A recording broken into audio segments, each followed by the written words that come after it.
Então vamos lá. Como orientar? Aí a gente entrou num campo aqui que, né, eu acho que está cada vez mais sendo discutido, porque a gente vê o impacto que tem, não só no emocional, mas no campo da motivação para viver mesmo, né? Nem para só para atividade física. E muitas pessoas têm consciência do tanto que esse elemento da nossa mente ele é importante quando adoecem, desenvolve um quadro de transtorno depressivo, né? Que é a autoestima. Como orientar alguém que tem autoestima rebaixada e dificuldade de procurar cuidado físico, principalmente no campo da vergonha, a ansiedade, aquela característica de preocupação excessiva com avaliação, né? É porque vai fazer uma caminhada, aí tipo assim, tá desconfortável ali no meio das pessoas, né? Já tem a dificuldade de se deslocar, de vestir uma roupa, né, de às vezes ir ali pro lugar e exposição. Aí vai pra musculação. Na academia tem pessoas, né? Tem os personagens que às vezes, se for competente, observa o povo executando as atividades, né? O que você tem que falar? Matheus, o interessante da gente trazer essa questão da autoestima, né?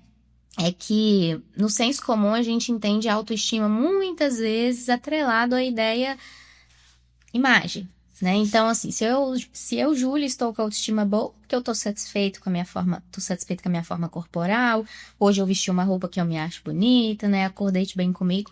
Mas, na verdade, né, a autoestima é um conceito que ele é dividido em 4 pilares, né? Primeiro, a gente tem o autoconceito, a gente tem a autoimagem, né, que traz essa questão realmente mais física. Nós temos o autorreforço e a autoeficácia. Então, Matheus, eu acho que explorar os 4 pilares aí é interessante para a gente entender essas crenças que levam para a emoção da vergonha. Então, lá no autoconceito, como que a pessoa ela se percebe, né? Como se fosse aquela vozinha que conversa com ela mesma. É uma voz compreensiva, né, que fala: nossa, eu entendo as suas dificuldades, né, de estar talvez indo fazer uma caminhada, mas se a gente tentasse se expor hoje, né, por um tempo menor, ou a gente combinasse um horário, né, que fosse mais. Talvez que a pessoa se sentisse mais à vontade, um lugar, né, Matheus? Não necessariamente a pessoa precisa ir ali para a Lagoa, né, de início, que talvez vai estar mais cheio. Ela pode começar a caminhar no bairro dela, ela pode começar a caminhar com o pet dela, que talvez traz, né, essa emoção, isso, de segurança, de, nossa, eu tô cuidando não só de mim, né, mas daqui do pet, que eu tenho um carinho. Então, primeiro, essa voz que a pessoa fala com ela. Né? Então, o autoconceito é como a pessoa se vê, como ela se avalia, como ela conversa com ela mesma. Isso hoje já revela, né, sobre esse lado aí da autoestima. Da autoimagem é realmente como ela se percebe, né, Matheus? Então, ali, quando a pessoa ela tem um problema, assim, ela tem uma dificuldade em lidar, né, com a autoimagem dela, vamos valorizar os atributos que gosta, né? Então, talvez eu não esteja tão satisfeita com a minha forma corporal, e quando eu vista lá uma bermuda para ir para academia, ou eu visto uma calça que é um pouco mais justa, eu me sinto desconfortável. Vamos valorizar um outro atributo, então, que talvez você vai, né, cuidar ali, você vai se sentir bem? Eu quero passar uma maquiagem ali, alguma coisa para fazer minha atividade física, porque eu gosto do meu rosto. Eu valorizo, né, os traços do meu rosto.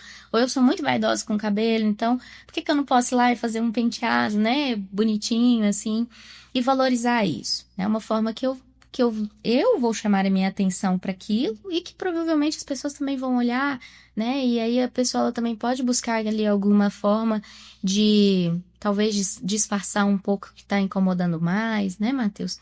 Então, trazer a atenção para si própria daquilo que você valoriza. Às vezes eu converso assim com as pessoas como que as tatuagens elas trazem um senso de pertencimento muito grande, assim, né? Eu tenho tatuagens e gosto, né, de mostrá-las, então coloca uma blusa, né, que vai mostrar as suas tatuagens, que é o seu acessório, né? Então, coisas nesse tipo que valorizam a autoimagem. O autorreforço, Matheus, vai ser um pilar super importante para manter, né, o comportamento. Então, o autorreforço seria a pessoa pensar assim, nas metas que ela estabeleceu e ela poder se recompensar por aquilo, né? Ou, de novo, como eu falei da voz compreensiva, dela ser essa voz que se parabeniza. né? Nossa, que bom que hoje eu fui lá e eu fiz 20 minutos de caminhada, né? Que bom que hoje eu saí com o pet. Que bom que hoje eu me expus ao sol ali pela manhã, né? E eu consegui perceber que eu me mantive mais alerta durante o dia, talvez meu nível de sonolência diminuiu, o meu sono tá ficando mais regulado, né? Isso é um resultado do meu comportamento que eu me coloquei ali para fazer. Valorizar o tempo que ela tá se dedicando, né? As conquistas, de nossa, né? Diminuir aqui as medidas, né? Tô ali na roupa que eu queria, tô, né, mais satisfeito comigo. Então, valorizar esse processo, né?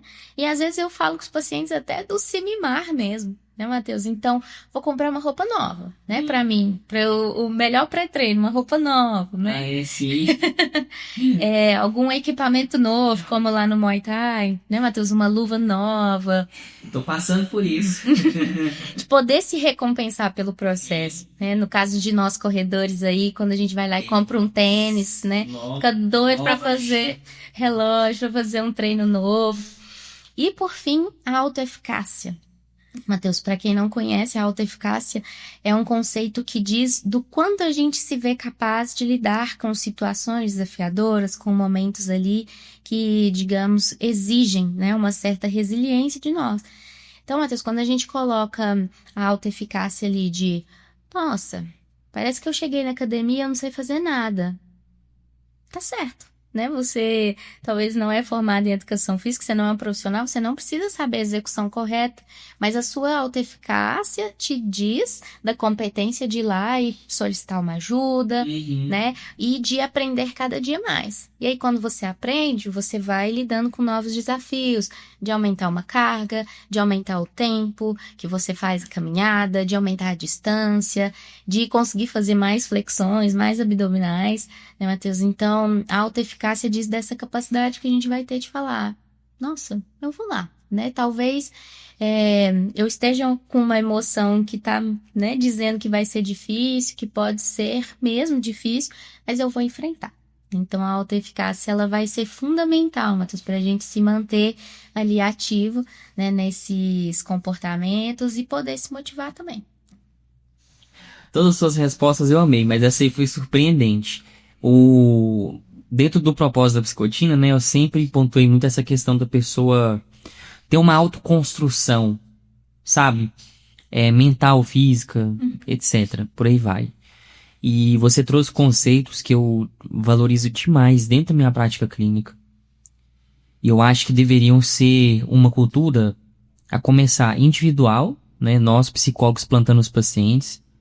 Quem sabe um dia lá pra frente, né? Com a evolução do ser humano, da nossa nação, né, brasileira aí, virar uma cultura nacional. Isso. De propiciar isso no ser humano.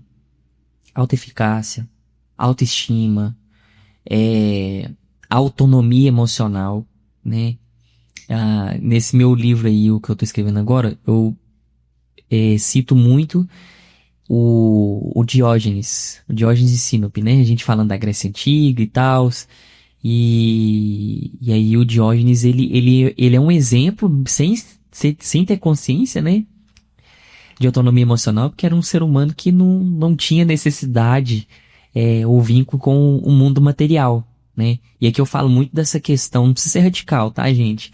Mas da gente não ficar tão dependente de algo de fora para se sentir bem. E para, principalmente, né, adaptar as dificuldades interpessoais e pessoais, ter o comportamento adaptativo, né, que é da natureza. Todo ser vivo luta para sobreviver o tempo todo. Só que nós somos mais complexos, né, por causa da subjetividade. O impacto, a reverberação emocional que a gente tem com o nosso histórico familiar, com os acontecimentos sociais, políticos, etc. E, nossa, eu fiquei muito feliz, porque você foi a primeira convidada que trouxe esses conceitos de uma forma que eu já estava tentando plantar há um tempo, né? E depois, quem sabe, a gente aprofunda mais. Sim. Porque são complexos, né? São difíceis. E um que eu queria dar um foco, o único deles que eu queria gostar de dar um foco maior agora, é o do auto-reforço. Por quê? Eu não sei, depois você pode até pontuar, se isso é uma tendência natural do ser humano, o comportamento punitivo. E, além do comportamento punitivo, a questão da gente se atentar a elementos mais negativos, tanto do ambiente quanto dentro de nós, né? Como animais racionais, etc. Porque o que acontece? Eu acho, Júlia, que o ser humano não é só de agora, né? Com essa complexidade de rotina que a gente vive hoje, trabalho em excesso e preocupações, né, que a gente vai construindo ao longo da vida adulta. O ser humano ele tende a se atentar mais para coisas negativas do que positivas. Isso tanto dentro de si quanto fora, sabe? E o auto-reforço, na verdade, ele é um remedinho que você se dá dentro de si mesmo. Um antídoto, né? Exatamente, exatamente. Quando eu vou só comentar uma experiência pessoal, só para exemplificar, por exemplo, eu tinha um perfil de autocobrança alto, sabe? Há um tempo atrás. E aí eu comecei a anotar os meus resultados no bloquinho de notas aqui dentro da área do esporte, tá? Comecei a anotar, fiz um bloquinho aqui, registros e tal, sabe? Mesmo eu sendo mais um entusiasta, pra todo lado que eu vou, eu sou mais entusiasta do que qualquer outra coisa. Apesar de eu amar treinar essas coisas, eu sou entusiasta. Mas pra mim, me ajudou a me reconhecer mais, né? E uma coisa que acho que você mencionou é que tende a aumentar o grau de motivação e engajamento, né? Basta a gente pensar. Vamos supor que você é um funcionário que vai para uma empresa em que o patrão ele é mais punitivo do que alguém que sabe valorizar bem o seu desempenho, né? Reconhecer, recompensar e reforçar às vezes com processo de treinamento e etc, né? Então, assim, eu achei muito bacana. Matheus, sobre essa questão, eu convido muito, né? Não só os pacientes, mas no geral as pessoas que eu amo, né? A se questionarem sobre, como eu disse, dessa voz gentil, né? Dessa voz de autocompaixão, de falar consigo, né? Como é que você falaria com uma pessoa que você ama muito, né? Será que se você visse lá a pessoa que você ama tanto, não conseguindo desempenhar o que ela falou que ela ia desempenhar, né? Ou ela quebrou num treino, ou na vida pessoal mesmo, né, Matheus? Ela não conseguiu fazer aquilo que ela ia fazer. Será que você seria tão duro assim com essa pessoa, né? De ir lá e falar, nossa, que incapaz, que coisa horrível, né? Como que você fracassou? Será que você acolheria essa pessoa, né? E mostraria as outras partes que tem além daquele único foco que ela tá dando? Então, Matheus, eu vejo aqui, né, para um viés mais das terapias cognitivas, se a gente for trazer as distorções, isso nada mais é do que abstração seletiva, né? A gente foca ali em um aspecto situacional. Então, eu olho lá, eu fiz um treino de 10 tiros, né? E eu tinha uma velocidade para desempenhar nos treinos. Aí, no último tiro, eu fiz um pouquinho a mais, né? Eu aumentei ali o meu pace, eu andei, né? Corri mais devagar do que eu deveria. E aí eu olho pra isso. Saio do treino super chateada, falando, caramba, que treino horrível. Nossa, eu fui muito mal. Nossa, que treino perdido, né? Eu fracassei. Quando, na verdade, Matheus, eu tô olhando para um tiro de 10, né? E eu tô desvalorizando os outros 9 que eu fiz. Então, a abstração é isso, quando a gente dá um foco, né? Então, Matheus, isso que você trouxe aí do bloco de notas, né? É um cartão de enfrentamento, na verdade, né? Que te faz lembrar dos desempenhos e até mesmo o caminho que você trilhou para chegar ali. Muitas vezes eu falo isso com os atletas, né? Quando a gente vai traçar as metas ali, os planos que a pessoa tem. E às vezes elas trazem ali, né, mas com uma frustração, com uma chateação de que, nossa, eu não consegui, né? Então, eu não ganhei o troféu que eu queria, ou eu não consegui a vaga para tal competição que eu queria. Nossa, mas você já parou para pensar do lugar que você saiu?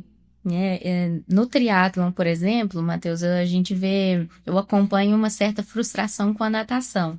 Né? É uma parte muito técnica ali e que é difícil nadar em águas abertas, né? Porque é cotovelo e é pé e a gente se batendo, né? E muitas vezes, nossa, se eu tivesse feito um tempo melhor na natação, que eu não consegui evoluir de jeito nenhum, eu tinha conseguido a vaga tal. Mas de onde que você saiu? Talvez há um ano atrás a pessoa nem sabia nadar e agora ela nada em águas abertas. Então, acompanhar o processo, né, Matheus? Ir lá e se relembrar o que você já conseguiu fazer. E sair dessa postura, né, que é crítica, que é rígida, ela faz parte de nós, como você disse. Matheus, às vezes a gente tem uma criação uma educação que ela fez com que a gente olhasse, né, para esse lugar mais do erro, mais crítica, mais dura, e a gente precisa estabelecer uma nova forma, né, de encarar, de pensar, de ver as situações, né, é questionar mesmo essas crenças que vêm tão à frente. Maravilha. Então vamos lá.